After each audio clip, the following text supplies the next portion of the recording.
What's going on, everyone? Welcome back to my channel and welcome to another edition of Weather Wednesday here on my channel, Climate Data Report, where we will discuss what is currently happening in the United States and what's expected over the next few days and into the misty distant future of next week as well. Starting off like we always do with the national picture, and we can see things are not terribly active, but we do see something we have not seen in a long time, and that is some active weather across portions of the southwest U.S., especially in California.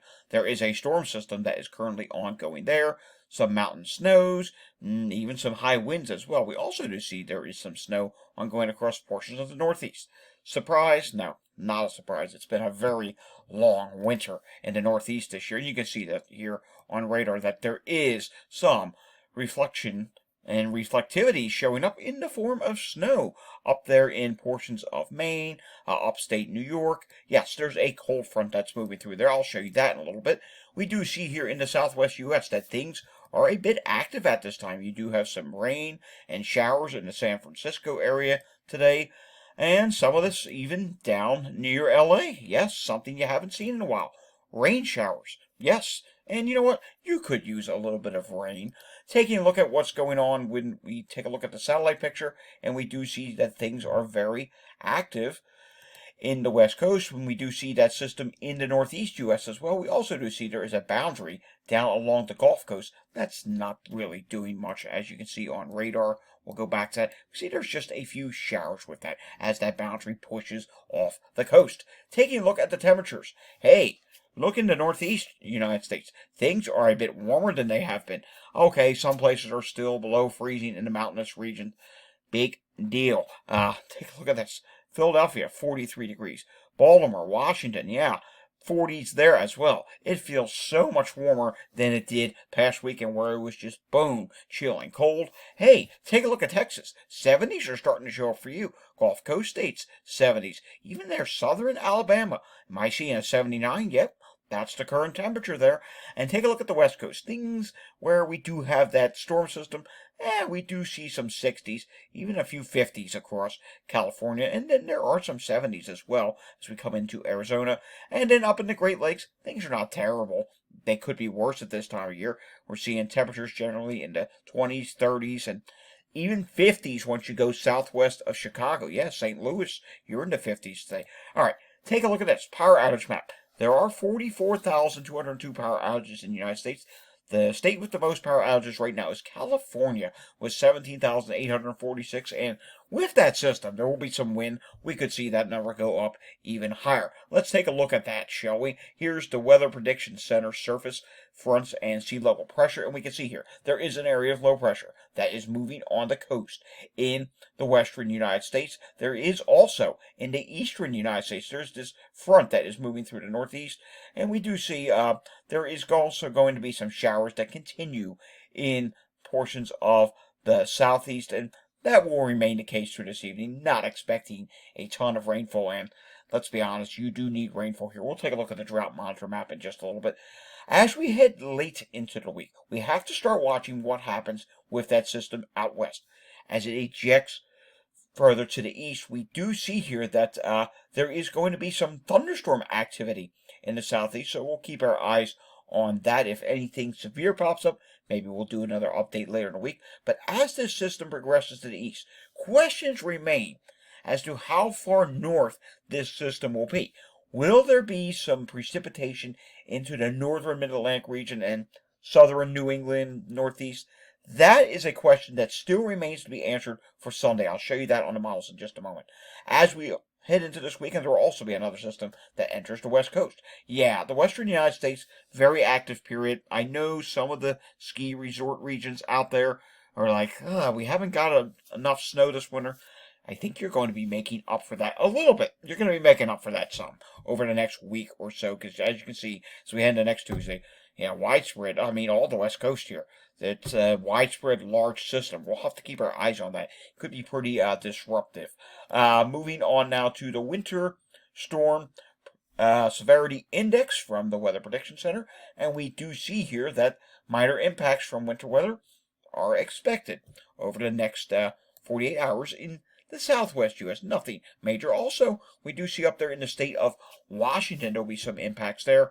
Also, when we take a look at New York State, some snow showers will be possible there. Now, as I advance this towards the weekend, here we are at Sunday. I'm going to stop this right here. We do see there are some minor chances of some wintry precipitation across portions of Pennsylvania and portions of Virginia, maybe extreme northwestern North Carolina and West Virginia.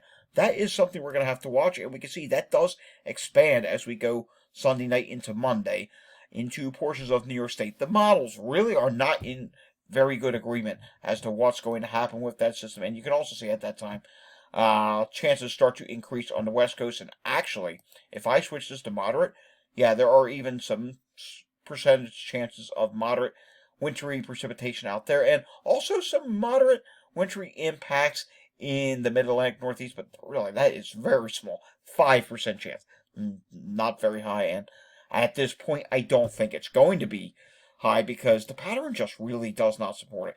We've lost that Arctic air in the Northeast right now. All right, let's take a look at the NAM. This is the 12Z run, and you can see here, there's that system out there in California. Yeah, that's going to be lingering for a while, and it's going to be spinning. Eventually, it will come onshore, and you can see here, winds do pick up on a Thursday. Northeast, a little bit more wind once again. We do have one shot of cold air that is going to move in. It's going to be real quick, though. It's just going to impact Saturday, and it's mainly going to be extreme northeast, like up in New England. Here's that next system we're watching.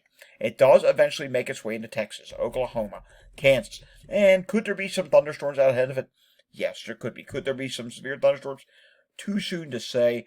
Marginal severe at best, I'm thinking at this point. It's something we'll definitely have to keep watching, though, because as we get closer in time, we'll get a better idea of what's going on with that. But what happens with this system is key. Could it, here's the GFS model now, could it continue to the east and just impact the southeast? And you do see here, the GFS, as we head into Sunday morning, for Mississippi and Alabama, this is hinting at some severe weather. So that would be the time frame, if there is any severe weather with this system, that we would have to watch. But you do see here, there's that little shot of Arctic air. That's nothing impressive. That makes its way into the Northeast, into mainly Maine, New Hampshire, Vermont. And then it quickly exits. This system in the Southeast continues to the east, but the GFS splits it off. You get one piece of energy back here across the Gulf Coast, and you get another piece of energy that goes over the Mid-Atlantic, and you're not seeing snow. You're seeing rain on this model. You're also seeing at the same time frame, there's that next storm system that comes onto the West Coast, and it's just a parade of storm systems out there. So that's something we'll have to watch, and eventually that will lead to more problems for the rest of the United States. Let's go over to the Canadian model, because the Canadian model shows something a little bit different. And I want to rewind this a little bit, which I did. You can see here, it does show some beneficial rains. No matter what happens with the system, there's going to be some beneficial rains in the southeast. And the Canadian is showing a threat of maybe some severe weather across Louisiana, Mississippi, into Alabama. And then, really, it's just a rain threat after that. But watch what happens here. The system's a little bit more north than GFS. And it does show the threat of some snow on the north side of the system. But again, I'm not really liking this. No, I'm just thinking it's not going to be cold. The pattern is different now, and we still don't know where this system's going to set up. I don't think it's going to split into two systems like the GFS shows, but as we continue to advance, as you can see here, it then eventually exits off the coast. Slow to do so, but nonetheless, the Canadian also shows some beneficial rains in the southeast. Is it going to end the drought? No, it's not going to do that, but it will definitely help things. And now here's the European. The European, this model used to be so reliable. Now every run it's showing something different. Last night it was showing a snowstorm across the Mid-Atlantic. Now it's just showing a few showers with some heavier rain in Virginia and North Carolina. That system exits the coast. And then take a look at the West Coast. Yeah, very active on the European and the West Coast. Day after day after day. Yeah, that is something we'll have to watch. Let's take a look at the temperatures going forward. This is the EPS, European Ensemble. And I want to take you well into next week, because we're talking a much warmer pattern in the east. But it's not going to be nothing major. It's going to take us back to average. When I say much warmer, I'm talking about average compared to where we were. Here's Friday. Okay, there's that one day, Friday and Saturday, where it's slightly below average across portions of the Northeast. Then that moves out as we head into Saturday evening, and then on Sunday, not a huge warm-up in the Northeast. Again, you're seeing these slightly colder anomalies here. The reason for that is because there's uncertainty probably within the members as to where that system's going to track. If it does track a little more north, yeah, it's not going to be a big warm-up because you're precipitation. You got an area of low pressure. But take a look at this in the plains as we head into next week. Yes, well above average temperatures, and you do see below average temperatures on the West Coast. What is this? Yes, it's a big change, and those above average temperatures are going to continue in the plains.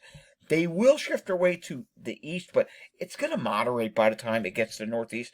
And the West Coast, we're talking below average temperatures much of next week, and there will be places that really warm up in the Southeast, while there'll be places in the West Coast that are maybe up to 10 degrees below average. And yeah, this is a big flip from what we were seeing through most of the winter. The Northeast, again, maybe a degree or two above average. So we're not talking anything major. It's just going to feel much better than what we were dealing with recently. All right, let's take a look at that drought map, shall we? And this will update again tomorrow, but it's very important for me to note to you that despite the snow cover in the Northeast, drought still does continue. And you're probably going, well, with all the snow on the ground, that should help.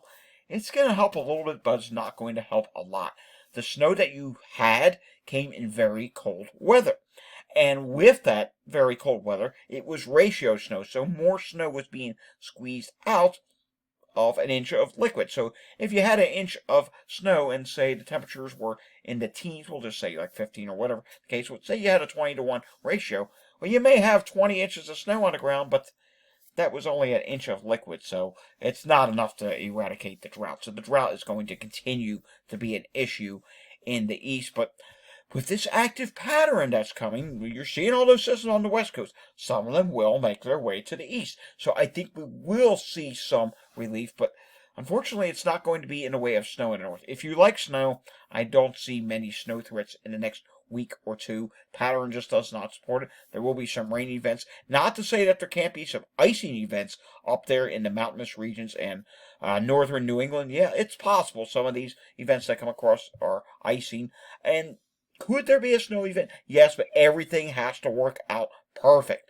And in the Southeast, I think you're going to see a little relief to this drought, not a lot. And take a look at this. We still do have some drought issues going on in Texas as well, and that continues over into the Midwest. So there's a lot of places dealing with drought.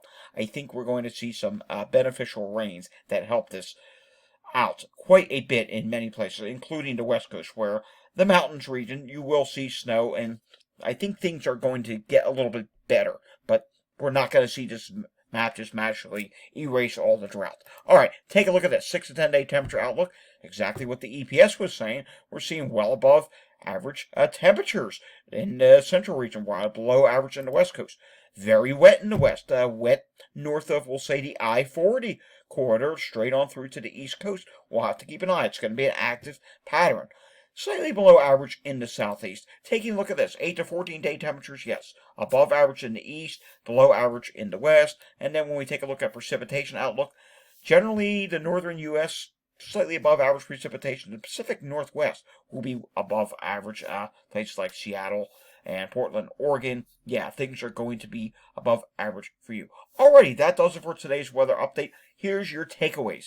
Things in the Northeast, like New York, Philadelphia, Washington, for the next week or so are going to feel much better. We got to keep an eye on what's going to happen with that system there when it gets to the Mid-Atlantic. Some question marks remain. If everything was to work out just perfect, there would be a little bit of snow on the north side.